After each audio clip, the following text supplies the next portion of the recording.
দর্শক আসসালামু আলাইকুম। আমি খবর হচ্ছি মোহাম্মদ ইমদাদুল হক রানু, রাফা টিভি। এবার শুনবেন বিস্তারিত। নাসির উদ্দিনের নেতৃত্বে নতুন নির্বাচন কমিশনার গঠন করা হয়েছে। আগামীতে দেখবে সুন্দর একটা নির্বাচন, আশাবাদ জানাবার। বাংলাদেশের সাথে বিশ্বের সকল দেশের সুসম্পর্ক বজায় রেখে দেশকে এগিয়ে নিয়ে যাওয়ার পরিকল্পনা প্রধান উপদেষ্টার।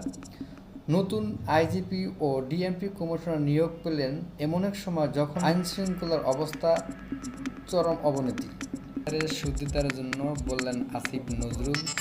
ব্যাটারি চালিত অটোরিকশাদের আলাদের বিক্ষোভের কারণে সারা ঢাকা শহরের অচল অবস্থা। এবার শুনবেন বিস্তারিত। বাংলাদেশের সঙ্গে বিশ্বের সকল দেশের সম্পর্ক হবে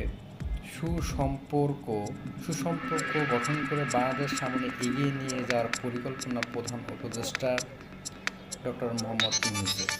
ভৌগোলিকভাবে আমরা এমন একটা দেশ যেখানে সবার সাথে সুসম্পর্ক বজায় রেখে